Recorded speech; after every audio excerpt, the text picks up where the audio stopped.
The morning mist clung to the Maryland countryside like a shroud, but it could not hide the approaching storm of war that would soon transform the peaceful hamlet of Sharpsburg into America's bloodiest single day. It was September 17th, 1862, and the fate of a nation hung in the balance as two mighty armies prepared to clash along Antietam Creek. General Robert Edward Lee had gambled everything on his first invasion of the North. The Confederate Army of Northern Virginia, fresh from their stunning victory at Second Bull Run, had crossed the Potomac River into Maryland just days earlier. Lee's audacious plan was to carry the war onto Union soil, hoping to win European recognition for the Confederacy and perhaps force a negotiated peace. His army of 55,000 battle-hardened veterans had divided into multiple columns, spreading across western Maryland like fingers of gray reaching toward their destiny. But fate, that cruel mistress of war, had already begun to turn against the Confederate cause. 3 days earlier, on September 13th, 2 Union soldiers had made a discovery that would alter the course of American history. While resting in a field near Frederick, Corporal Barton Mitchell and Sergeant John Bloss of the 27th Indiana Infantry had found 3 cigars wrapped in paper lying beneath a tree. The paper was no ordinary wrapping, it was Special Order 191. Lee's detailed battle plans that outlined the precise movements of every Confederate division. This account draws from Stephen Sears' comprehensive work Landscape, Turned Red, which meticulously documented the discovery of Lee's lost orders and their impact on the campaign.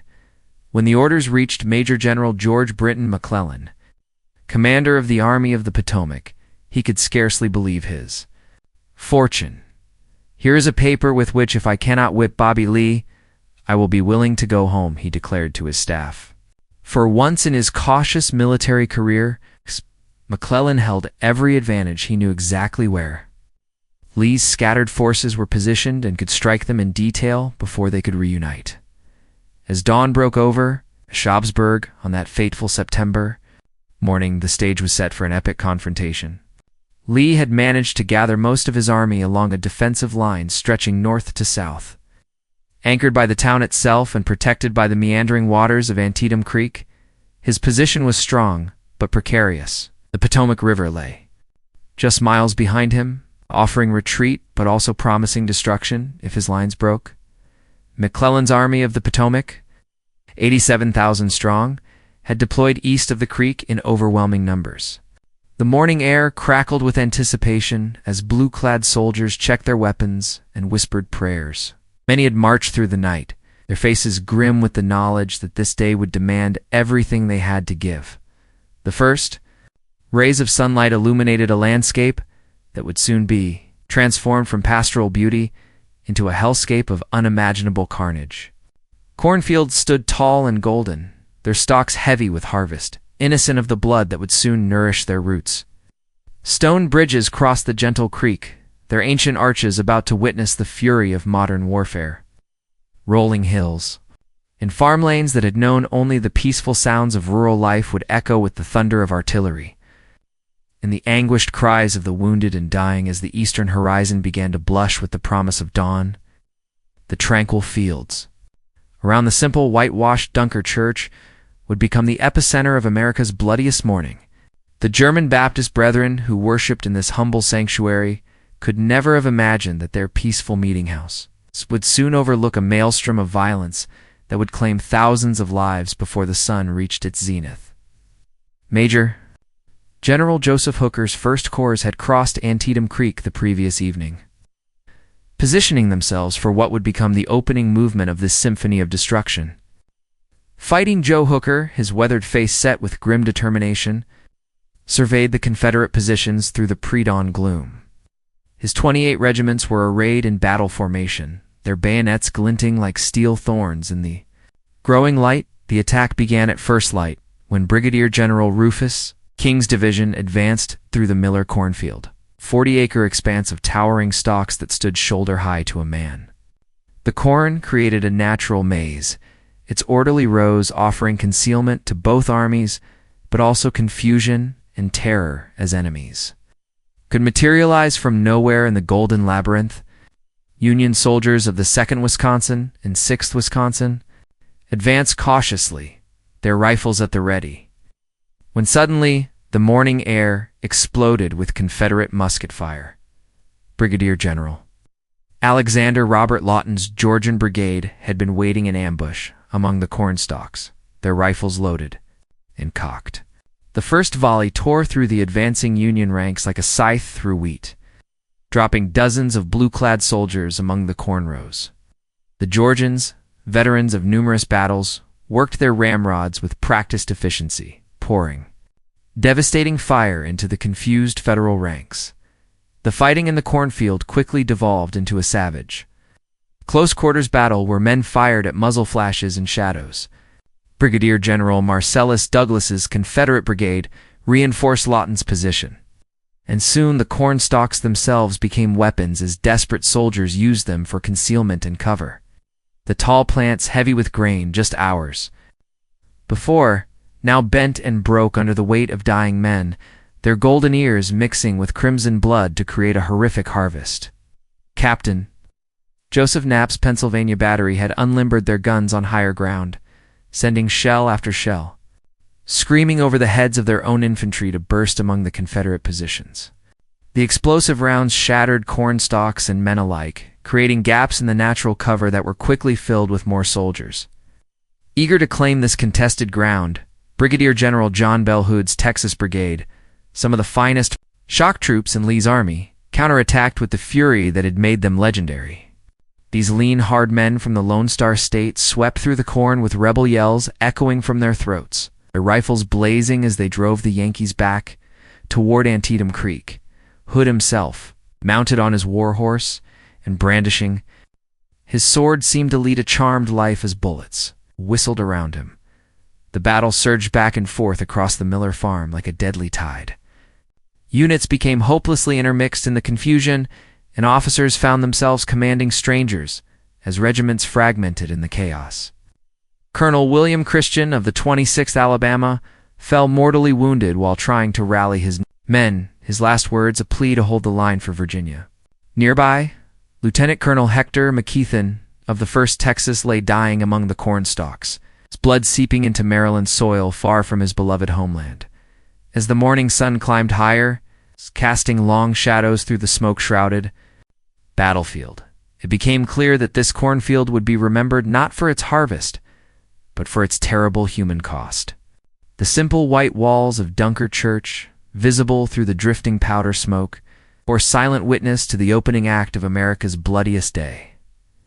By mid-morning, as the smoke from the cornfield battle still drifted across the Maryland countryside, the focus of the carnage shifted southward to an innocuous farm road that would earn a name written in blood.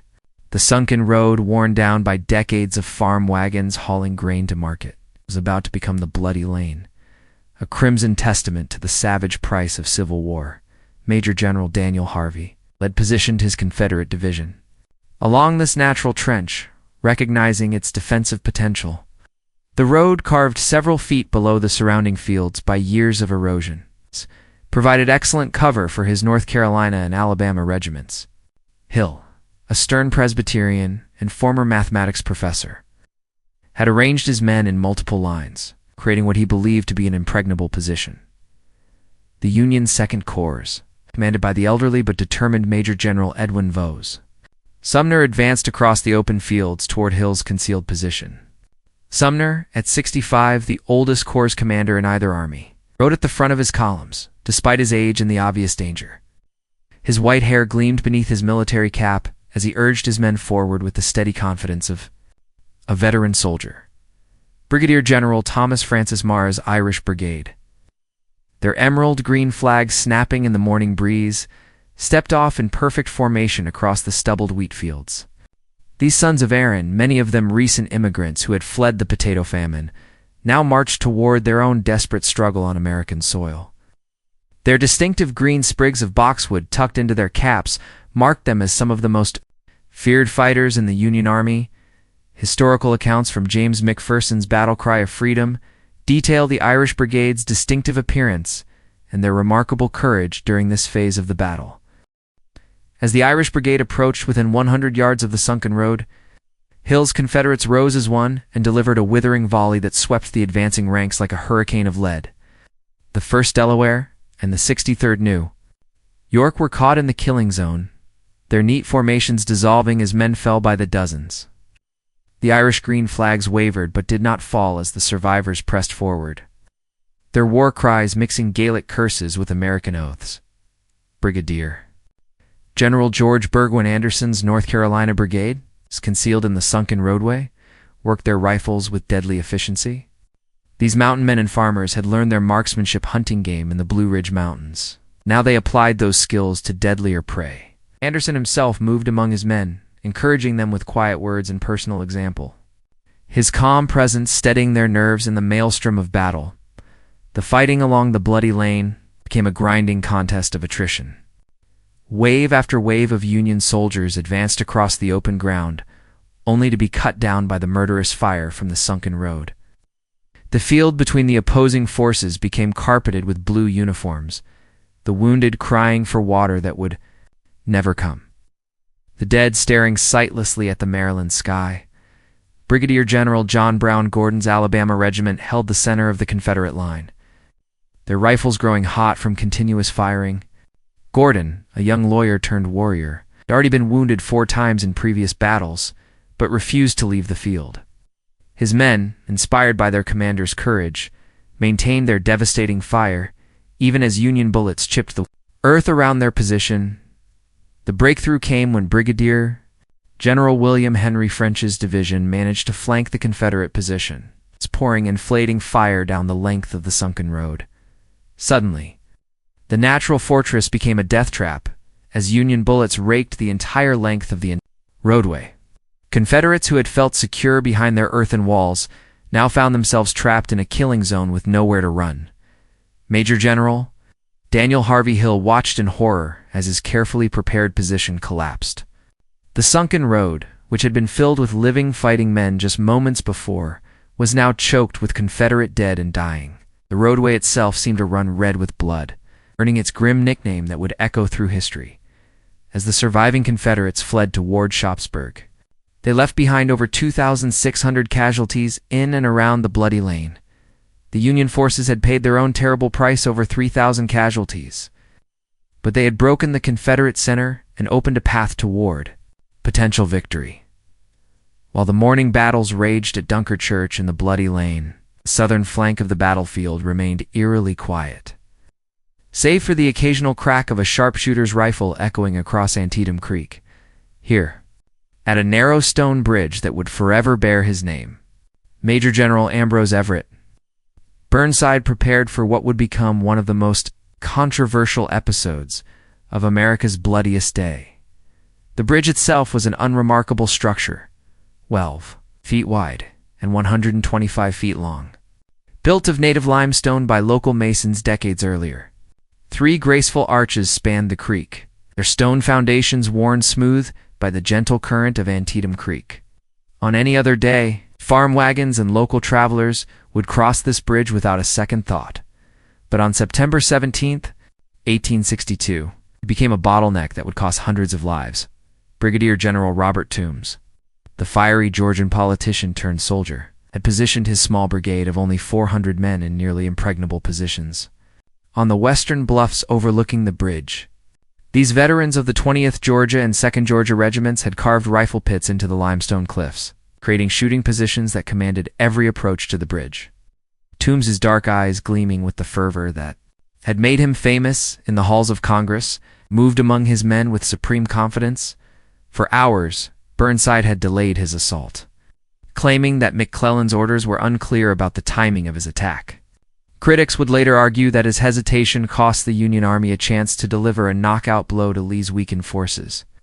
But Burnside himself maintained that he was following proper military protocol. His 9th Corps is 11,000 strong, waited in the morning shadows while their comrades bled and died to the north.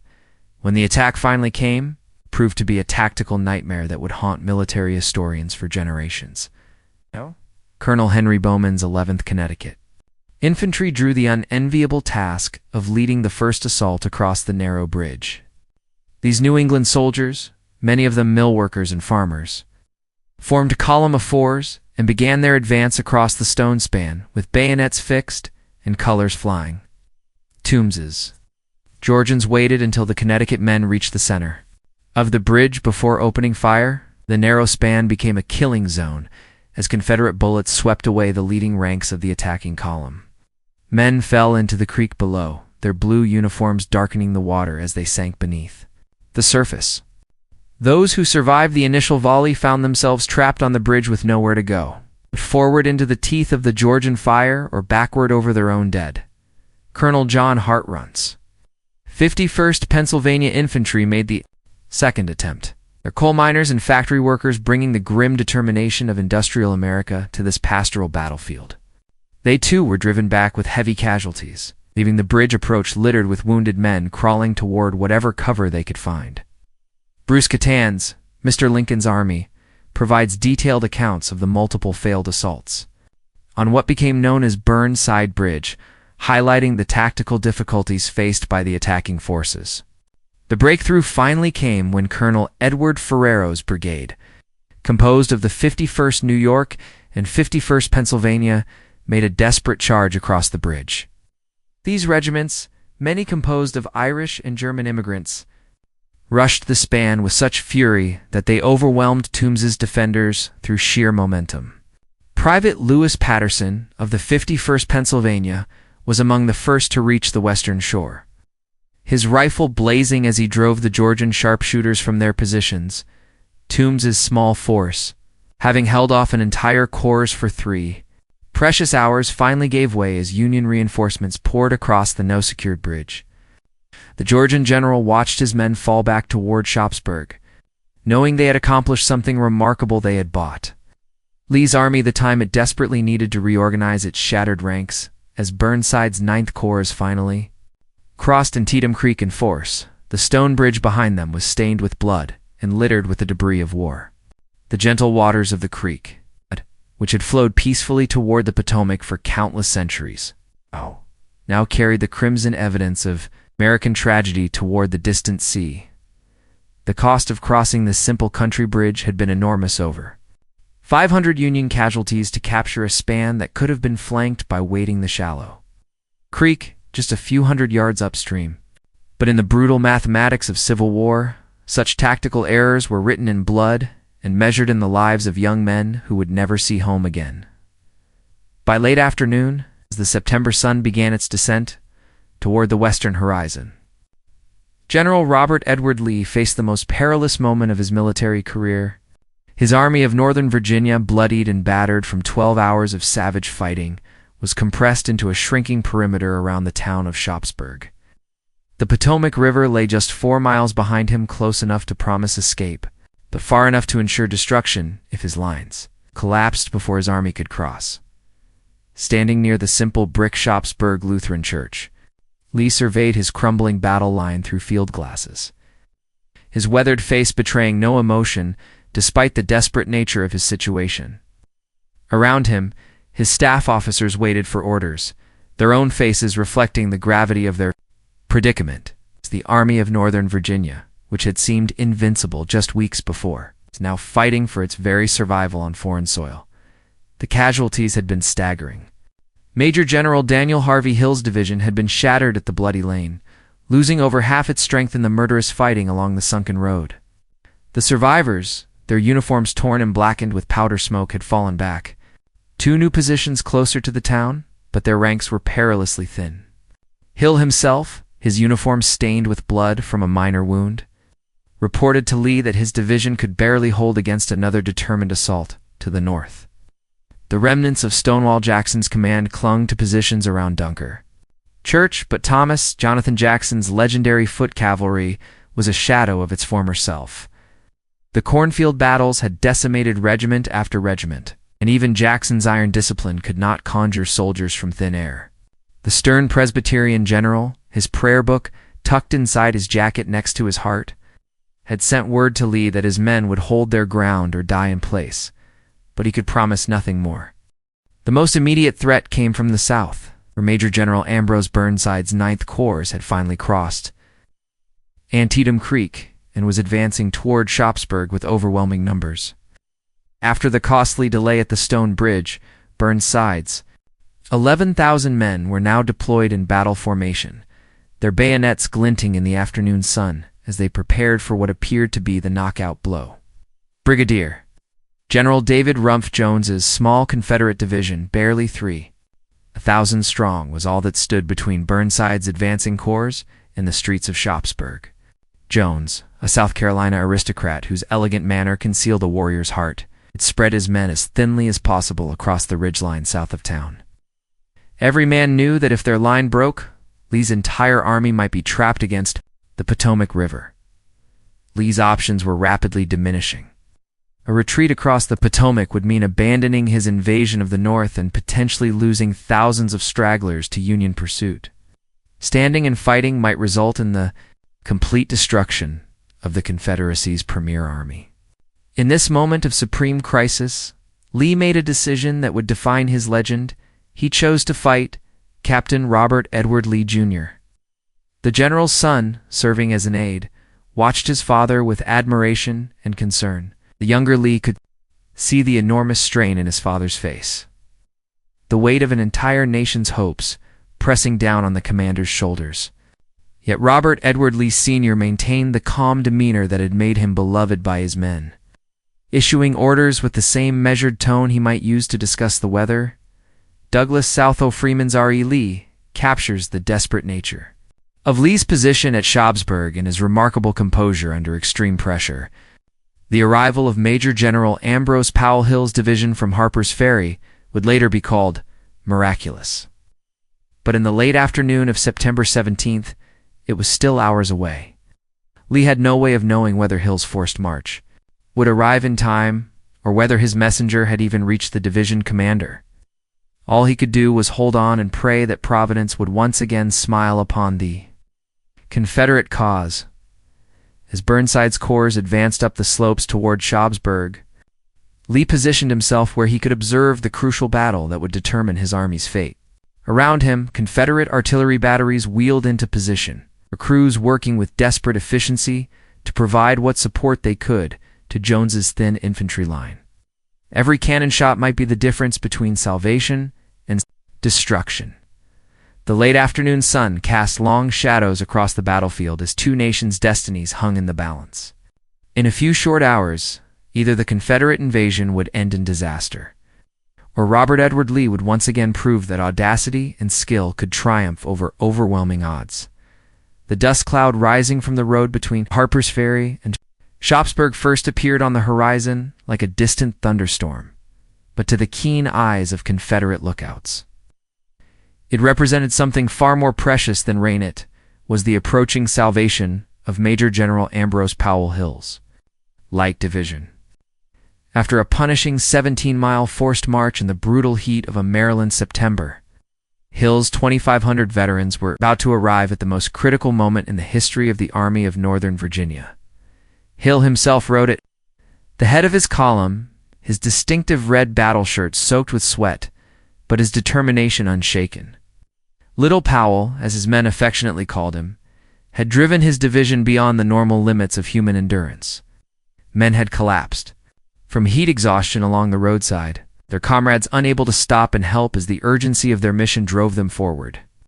Those who fell behind understood the mathematics of their situation. Every minute might mean the difference between victory and the destruction of their army. In Sharpsburg, General Robert Edward Lee watched Burnside's overwhelming assault develop against David Rumph Jones's desperately thin Confederate line. The blue waves of the 9th Corps rolled up the slopes south of town like an unstoppable tide, the regimental colors snapping in the afternoon breeze as they advanced with the confidence of men who knew they vastly outnumbered their opponents. Lee's field glasses swept the southern horizon, searching for any sign of Hill's approach. Brigadier General Lawrence O'Brien Branch's North Carolina Brigade, part of Hill's division, was suffering terribly from the forced march. These mountains, men and farmers had already endured the siege of Harper's Ferry, and now they were pushing their bodies to the breaking point in a desperate race against time. Branch himself, a former congressman who had traded political battles for real ones, urged his men forward with a mixture of encouragement and iron discipline. The crisis was reaching its peak as elements of Burnside's corps penetrated the outskirts of Sharpsburg. The 9th New Hampshire Infantry had advanced farther than any other Union regiment, their colors visible among the houses at the southern edge of town. Behind them, regiment after regiment of Federal infantry prepared to exploit the breakthrough that would split Lee's army in half and trap thousands of Confederates against the Potomac River. Colonel Alfred Holt Colquitt's Georgian Brigade, holding the extreme right of Jones's line, was being overwhelmed by superior numbers. These veterans, who had fought with distinction in every major battle of the war, found themselves facing odds of 3-1 as wave after wave of Union soldiers crashed against their positions. Colquitt, a former Methodist preacher whose sermons had given way to military commands, moved among his men with calm authority. But even his steadying presence could not create soldiers where none existed. Shelby Foote's The Civil War, a narrative, provides vivid descriptions of Hill's dramatic march and its impact on the battle's outcome. The sound of Hill's approach was heard before his men were seen, the rhythmic tramp of thousands of feet marching in quick step, accompanied by the rattle of equipment and the labored breathing of exhausted soldiers who refused to quit. When the red battle flags of Hill's division finally appeared on the field, a cheer went up from the hard-pressed Confederate defenders that could be heard across the entire battlefield. Hill's men deployed directly from their line of march, testament to their training and experience. The 47th Virginia Infantry, led by Colonel Robert Mayo, swung into battle line and immediately charged the flank of the advancing Union forces. These Valley of Virginia soldiers, their gray uniforms faded to the color of dust, struck the surprised Federal troops with the fury of men who had marched 17 miles to join the fight. Brigadier General Maxey, Gregg's South Carolina Brigade, the pride of Hill's division, deployed on Branch's right and immediately engaged the 9th Corps with devastating effect. Gregg, an aristocratic lawyer whose refined manner masked a fierce warrior's spirit, had trained his men to fight with the precision of a machine. Their disciplined volleys shattered the momentum of Burnside's assault just as victory seemed within. The Union grasped the tide of battle, which had been flowing steadily toward Confederate disaster, suddenly shifted as Hill's fresh troops struck the exhausted Union forces. The 9th Corps, which had fought all afternoon to cross Antietam Creek and assault the Confederate positions, now found themselves facing an entirely new enemy force on their exposed flank. The psychological impact was as devastating as the physical. Just when victory seemed certain, defeat loomed instead. As the sun began to set over the blood-soaked fields of Sharpsburg, Hill's timely arrival had saved Lee's army from destruction.